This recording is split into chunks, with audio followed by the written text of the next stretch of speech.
The Israeli prosecutor in charge of prosecuting various crimes of October 7th, right? Because Israel wants to bring some big lawsuit over October 7th so that they can keep highlighting, how they're the victims in all of this, despite the fact they've been committing genocide for 15 months. And keep in mind, there's endless video. There's all kind, although they claim they lost all the surveillance video from the Gaza walls, which, right? But all this evidence, all these videos, all these photos, that prosecutor says they have zero evidence of rape, which many of us have been saying for a while now. This is from Electronic Intifada, a great outlet if you want to check it out. Israel can't find any October 7th rape victims, the prosecutor admits. And this prosecutor is she's no Israel critic, let's say. This prosecutor has said that everyone who came into Israel on October 7th should be given the death penalty. And that goes for,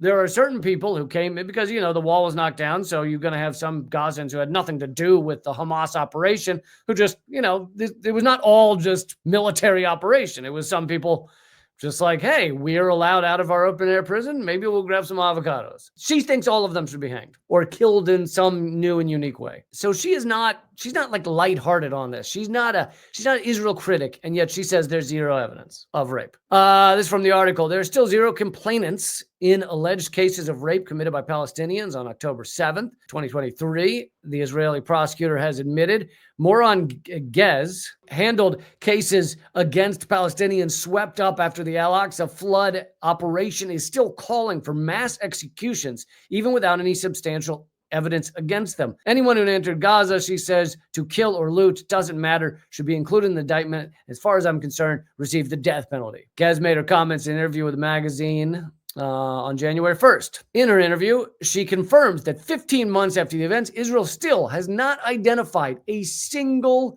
victim in which a prosecution can be brought against an alleged perpetrator of a sexual attack. And keep in mind, hundreds of people were arrested. There's endless video, even of those who were not arrested or were killed. There's tons of witnesses. So like, even if one person was killed on October 7th, there were witnesses that survived, that saw things that go. None of them have said they saw any rape or sexual assault. Zero.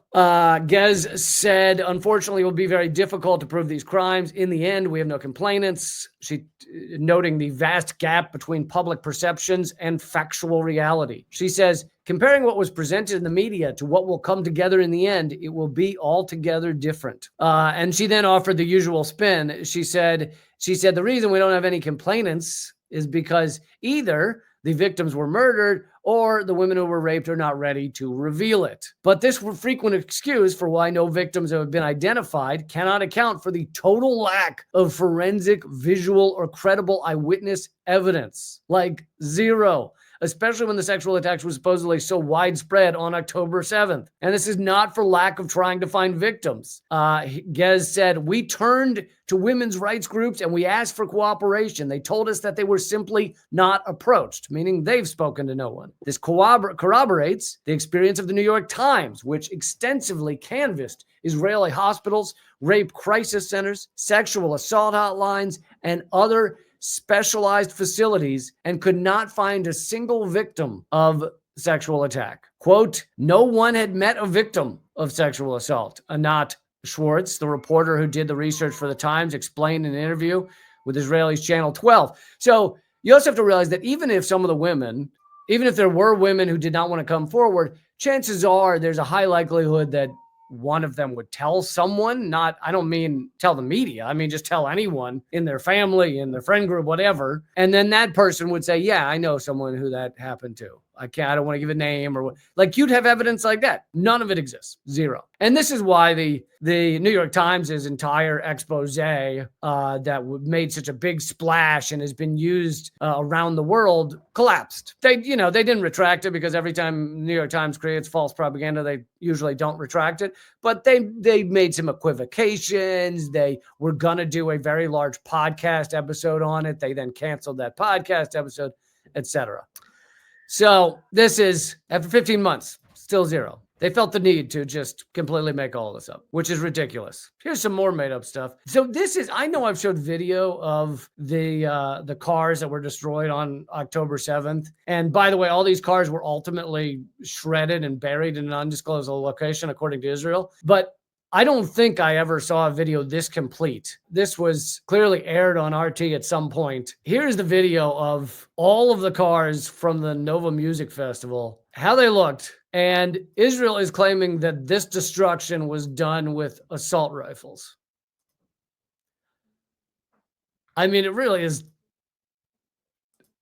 like these cars all look like they've been hit by very large bombs. They are all massively destroyed. This is not the type of thing that Hamas on foot would be able to do with assault rifles.